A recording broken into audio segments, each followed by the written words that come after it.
오늘 우리가 읽은 이 본문은 우리가 참 잘 아는 내용이기도 하고 또 내용이 굉장히 깁니다. 이것을 이렇게 짧은 시간에 우리가 다 자세히 설명하기는 어렵고요.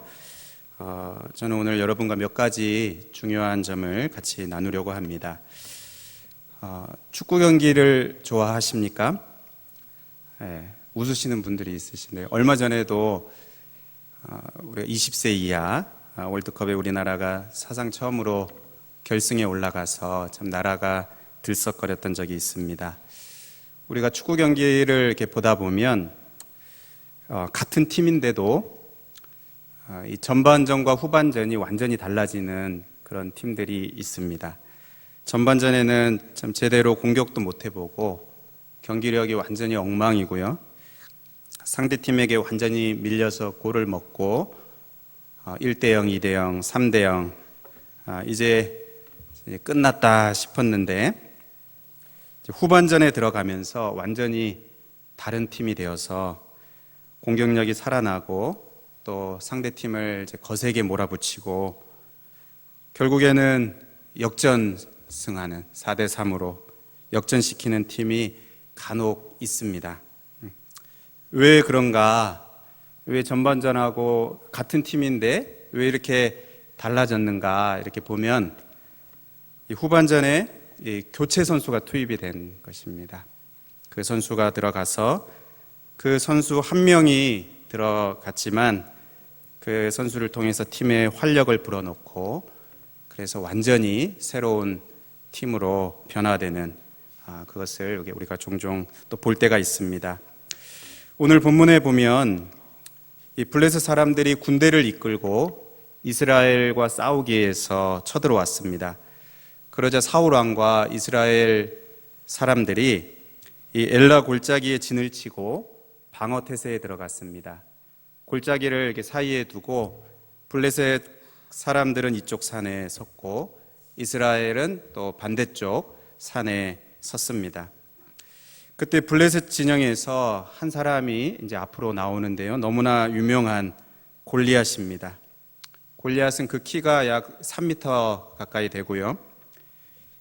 단지 그냥 키만 큰 것이 아니고 키만 멀대같이 큰 것이 아니고 놋 5천 세겔의 그 무거운 갑옷을 지탱할 수 있을 정도로 몸도 튼튼하고 또 배틀째 같이 길고 단단한 창을 휘두를 수 있는 그런 강인하고 단단한 몸을 가진 대장수였습니다. 당시 고대 전투에서는 이 양쪽 군대가 본격적인 싸움을 하기 전에 양쪽 군대를 대표해서 한 사람씩 나와서 1대1로 싸우는 그런 것이 있기도 했습니다. 골리앗이 소리를 칩니다. 너희는 한 사람을 택하여 내게로 내려보내라. 그가 나와 싸워서 나를 죽이면 우리가 너희의 종이 되고 만일 내가 이겨 그를 죽이면 너희가 우리의 종이 되어 우리를 섬길 것이니라. 이 골리앗의 이 제안은 이스라엘 군대를 굉장히 모욕하는 것입니다. 하지만 아무도 이 거인 장수와 1대1로 맞서서 싸우겠다고 나서는 사람이 없었고 사울과 온 이스라엘은 크게 두려워하면서 벌벌 떨고 있었습니다. 우리가 다 중간에 읽지 않았지만 아무도 나가지 못합니다. 벌벌 떨고 있습니다. 그게 자그마치 40일을 밤낮으로 그렇게 모욕하는 일이 계속되었습니다. 오늘 골리앗이 나와서 싸우자고 하면서 이 이스라엘 군대를 모욕하는 것입니다. 말로 한 방을 먹이고 그래도 아무도 반격을 못합니다. 나서는 사람이 없습니다. 1대0이죠. 또 내일 또 나와서 모욕을 합니다. 2대0입니다. 그 다음날 또 3대0, 결국 40대0. 이 이스라엘 입장에서는 굉장히 치욕스러운 일입니다. 하지만 문제는 도대체 어떻게 할 수 있는 방법이 없는, 도대체 손 써볼 수 있는 방법이 없는 속수무책에 처해 있는 것입니다. 그런데 바로 그때 다윗이 등장을 하게 됩니다. 다윗이 아버지의 심부름으로 전쟁터에 있는 형들을 만나기 위해서 왔다가 우연히 이 골리앗이 이스라엘 군대를 모욕하는 그 말을 듣게 됩니다. 골리앗이 이스라엘 군대를 모욕하는 이 말은 다윗도 지금 들었고 이스라엘 군대도 계속 들었습니다. 다윗은 이날 처음으로 우연히 들었고 이스라엘 군대는 40일 동안 계속해서 들었습니다. 그런데 여기 중요한 차이점이 있습니다. 다윗이 치욕적인 말을 들을 때 보인 반응이 중요한 차이점입니다. 다윗은 그 말을 들었을 때, 골리앗의 말을 들었을 때 옆에 있는 이스라엘 백성에게, 군인 중에 한 명이겠죠, 이렇게 반응합니다. 우리가 읽지 않았지만 26절에 보면 이 할례 받지 않은 블레셋 사람이 누구이기에 살아계시는 하나님의 군대를 모욕하겠느냐. 여기 굉장히 중요한 표현이 나옵니다. 살아계시는 하나님의 군대, 이렇게 표현을 합니다. 지금까지 그 앞에서는 계속해서 이스라엘, 또 이스라엘 군대, 이스라엘 백성, 이렇게 표현을 했습니다. 근데 지금 다윗의 입에서는 살아계시는 하나님의 군대라고 표현을 합니다. 앞에서 성경 기록자가 그렇게 이스라엘 백성, 이스라엘 군대 이렇게 표현한 것은 그 성경 저자의 관점이라기보다는 그곳에 있는 이스라엘 백성들의 그 당사자들, 이스라엘 백성들의 그 인식입니다. 자신들에 대한 인식, 자신들에 대한 관점을 그렇게 표현을 한 겁니다. 그러니까 그냥 이스라엘 백성입니다. 그냥 이스라엘 군대입니다. 자기 자신을 보면서 그냥 이스라엘 군대입니다. 그런데 다윗의 관점은 무엇입니까? 그냥 이스라엘이 아닌 것이에요. 살아계시는 하나님의 군대다. 이 굉장히 중요한 차이입니다. 이 표현은 다윗이 여기 한 번만 말하는 것이 아닙니다. 그냥 실수로 어쩌다가 말하는 것이 아니고 계속 더 말합니다. 그냥 옆에 있는 그 말을 들었을 때, 골리앗의 말을 들었을 때 바로 보이는 반응이 그 옆에 있는 그냥 일반 백성에게, 군인에게 살아계시는 하나님의 군대를 모욕하느다 그랬는데 36절에 가면 이번에는 그 사울왕 앞에서, 사울왕 앞에 불려가는데요, 사울왕 앞에서도 같은 말을 합니다. 주의 종이 사자와 곰도 쳤은즉 살아계시는 하나님의 군대를 모욕한 이 할례 받지 않은 블레셋 사람이리까. 사울왕 앞에 이 소년이 나아가서 이 자리가 어떤 자리라고, 그렇죠? 왕 앞에 나아가서 말을 하는데요, 우리가 잘 알고 있는 것도 다 까먹을 수 있는 그런 대단한 존재 아닙니까? 그런데 거기서도 하는 말이 살아계신 하나님의 군대라고 말을 합니다. 그것만이 아니고요, 45절에 가면 우리가 오늘 읽었는데 이번에는 골리앗 앞에서 말을 합니다. 여러분, 그 골리앗과 마주 대하는 그 자리에서, 전쟁터에서 골리앗에게 말합니다. 너는 칼과 창과 단창으로 내게 나아오거니와 나는 만군의 여호와의 이름 곧 내가 모욕하는 이스라엘 군대의 하나님의 이름으로 내게 나아가노라. 이스라엘 군대의 하나님, 이 같은 말입니다. 이스라엘 군대의 하나님, 하나님의 군대, 살아계신 하나님의 군대, 같은 말입니다. 골리앗 앞에서. 그것만이 아니고 하나님에 대한 표현들을 여러 번 말합니다. 그냥 어쩌다 실수로 말하는 게 아니고 지금 말하는 대상이 일반 백성, 또 왕, 그리고 이 적군 골리앗, 계속 말하는 대상이 바뀌는데도 또 적군과 맞서는 그 긴장감이 감도는 그 상황에서도 그리고 사느냐 죽느냐 하는 그 극한의 상황에서도, 여러분 그 극한의 상황에 가면 정말 우리의 그 진짜 모습이 나온다고 하지 않습니까? 지금 극한의 상황입니다. 근데 그 상황에서도 다윗이 이 표현을 한다는 것은요, 이 말이 그냥 한번 해보는 말이 아니고, 그냥 멋지게 말하려고 하는 말이 아니고 다윗의 진심입니다. 다윗 안에 완전히 사로잡혀 있는 그 내용입니다. 다윗 안에 깊이 새겨져 있는 하나님에 대한 그의 그 인식입니다. 살아계신 하나님의 군대. 다윗의 이 표현이 포함하고 있는 내용이 무엇입니까? 내가 섬기는 하나님, 우리가 섬기는 하나님은 살아계신 하나님이시다. 그리고 우리는 그 하나님께 속한 군대다. 그것입니다. 다시 말해서 하나님께 대한 분명한 믿음과 함께 내 소속이 어디인가, 우리의 그 정체성이 무엇인가, 이것을 다윗은 분명하게 기억하고 있습니다. 바로 하나님 안에 있다는 것이죠. 하나님의 소유라는 것입니다. 하나님은 만군의 여호와 살아계신 하나님이시고, 우리는 바로 지금도 살아 역사하시는 하나님께 속한 군대이다.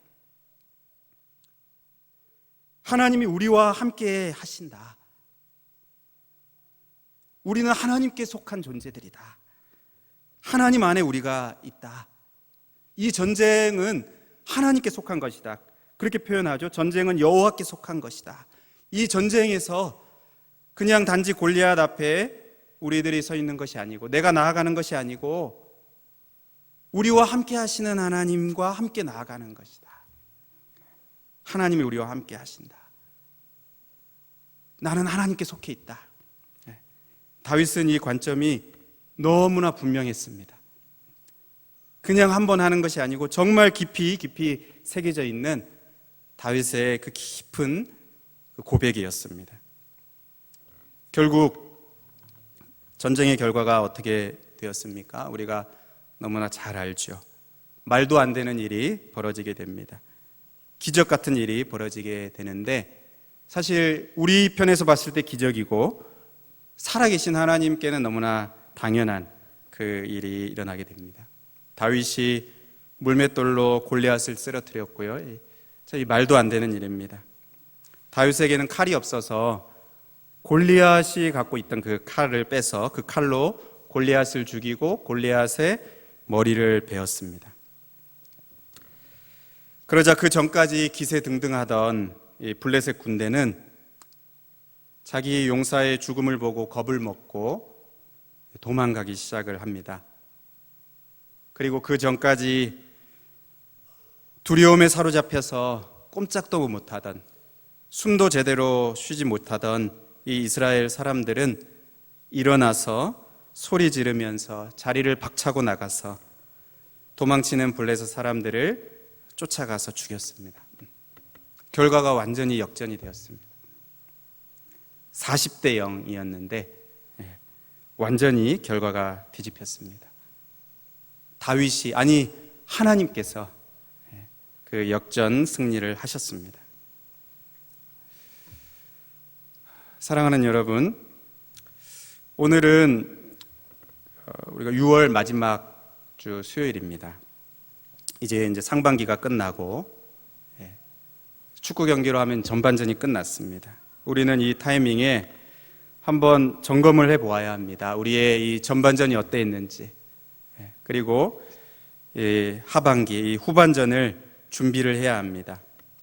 여러분의 전반전은 어떠셨습니까? 이기고 계십니까? 혹시 여러분이 절대로 이길 수 없다고 생각했던 그 골리앗이 있지는 않았습니까?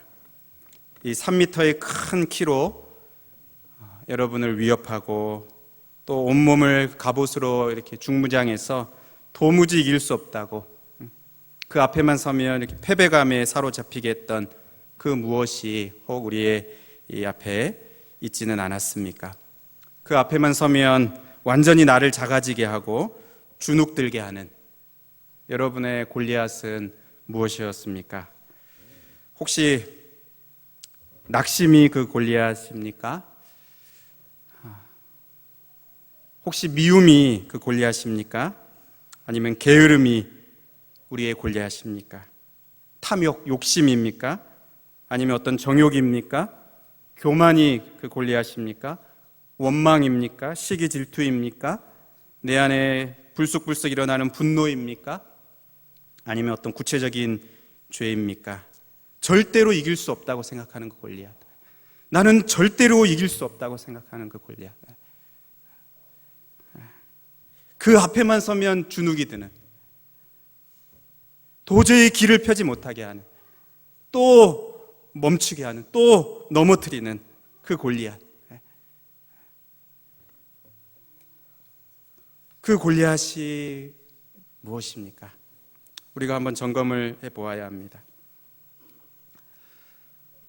오늘 본문에 나오는 이 다윗은 예수 그리스도의 모형입니다. 다윗은 아무도 이길 수 없다고 생각했던 이 골리앗의 머리를 베었습니다. 우리 예수님은 아무도 정말 이길 수 없다고 생각했던 이 사단의 머리를 부수셨습니다. 이스라엘의 온 군대가 할 수 없는 그 싸움을 이 다윗 한 사람이 했던 것처럼 온 인류가 감당할 수 없는 이 사단의 나라에서 온 인류를 건지는 일을 오직 한 사람, 예수 그리스도가 하셨습니다. 로마서 5장 17절 우리 앞에 자막을 보면요, 제가 읽겠습니다. 한 사람의 범죄로 말미암아, 제가 자막을 안 드린 것 같아요. 한 사람의 범죄로 말미암아, 있네요. 한 사람의 범죄로 말미암아 사망의 그 한 사람을 통하여 왕노릇하였은즉 더욱 은혜와 의의 선물을 넘치게 하는 자들은 한 분 예수 그리스도를 통하여 생명 안에서 왕노릇하리로다. 예수님은 온 인류의 대표자의 자격으로 나가셔서 죄와 사망을 이기시고 사단을 이기셨습니다. 골로새서 2장 15절에 통치자들과 권세들을 무력화하여 드러내어 구경거리로 삼으시고 십자가로 그들을 이기셨느니라. 십자가로는 패하는 것 같았지만 이기는 거였습니다. 말도 안 되는 싸움. 다윗이 물맷돌로 이길 수 있다고 누가 생각을 했겠습니까? 그러나 십자가로 예수님이 이기셨습니다. 요한복음 16장 33절에 이것을 너희에게 이르는 것은 너희로 내 안에서 평안을 누리게 하려 함이라. 세상에서는 너희가 환난을 당하나 담대하라. 내가 세상을 이기었노라. 예수님께서 십자가를 지시기 전에 선언하셨습니다. 내가 세상을 이기었다. 여러분, 예수님께서 세상을 이기셨습니다. 사단을 이기셨습니다. 십자가로 승리하셨습니다. 죄와 사망을 정복하시고 사단 나라를 무너뜨리셨습니다. 아무도 할 수 없는 그 어려운 일, 불가능해 보이는 그 일을 예수님께서 홀로 하셨습니다. 누구를 위해서 하신 것입니까? 누구를 대표해서 하신 것입니까? 바로 우리를 대표해서 하신 것입니다. 예수님의 승리는 예수님 혼자만의 승리가 아니고 예수님 안에 있는 우리들의 승리이기도 합니다. 왜냐하면 예수님께서 우리의 대표이시기 때문입니다. 로마서 8장 36절 37절에 우리가 종일 주를 위하여 죽임을 당하게 되며 도살당할 양같이 여김을 받았느니라 한 것 같으니라. 그러나 이 모든 일에 우리를 사랑하시는 이로 말미암아 우리가 넉넉히 이기느니라. 우리가 어떻게 이길 수 있는지 그것을 말씀합니다. 이 모든 일에 우리를 사랑하시는 이로 말미암아 우리가 넉넉히 이기느니라. 고린도전서 15장 57절 우리 주 예수 그리스도로 말미암아 우리에게 승리를 주시는 하나님께 감사하노니.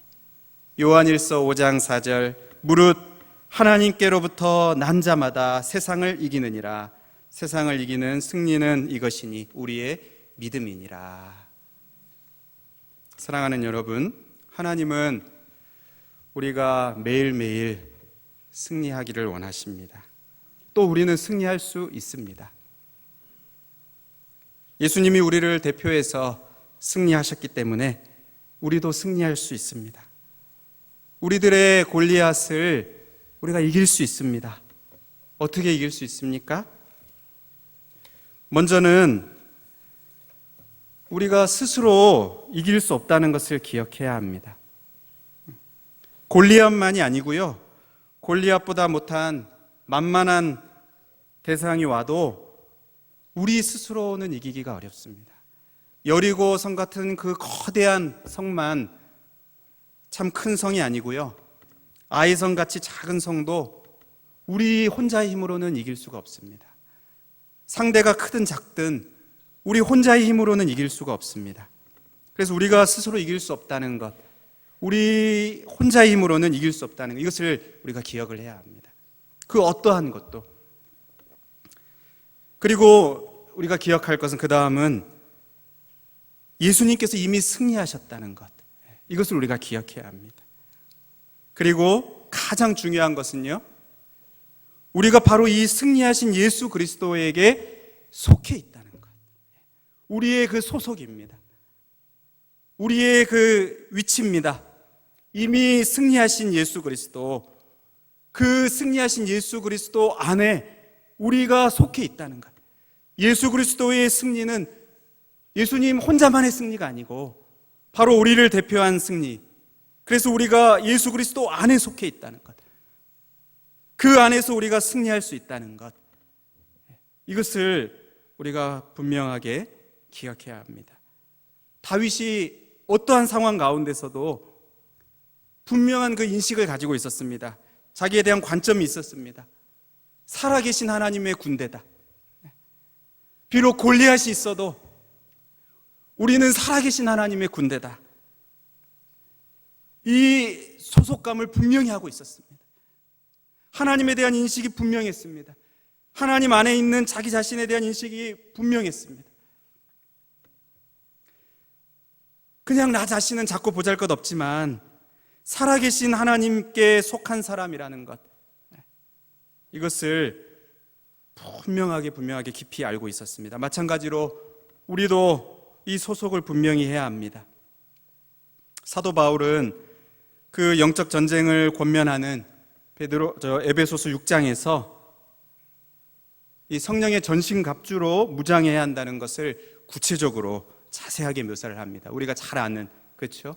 머리에 이 투구를, 구원의 투구를 쓰고 온 몸에 그 무장을 하는데, 그런데 그 앞서 제일 중요한, 그에 앞서 10절에서 하는 말이 바로 주 안에서입니다. 에베소서 6장 10절에 끝으로 너희가 주 안에서와 그 힘의 능력으로 강건하여지고, 다른 모든 전신갑주는 그 다음에 나오는 거예요. 먼저 기억해야 될 것은 주님 안에 있다는 것, 너희가 주 안에 있다는 것, 그리고 그 힘의 능력으로 강건하여질 수 있다는 것, 이것을 기억해야 됩니다. 전신 무장 중에서도 가장 중요한 무장은 바로 우리가 주님 안에 있다는 것입니다. 우리가 주님께 속해 있다는 것입니다. 이미 사단을 이기신 예수 그리스도 안에 바로 우리가 있다는 것, 이것을 믿고 알고 믿고 기억하고 의지하는 것입니다. 우리는 예수 그리스도, 승리하신 예수 그리스도 안에 있습니다. 사랑하는 여러분, 우리의 골리앗은 무엇입니까? 혹 전반기에 그 앞에서 꼼짝 못했다 하더라도, 그런 게 있다 하더라도, 우리 하반기에는 예수 그리스도 안에서 이 믿음으로 우리의 이 골리앗을 이길 수 있게 되기를 바랍니다. 우리 다 같이 찬송 드리고 기도하겠습니다. 585장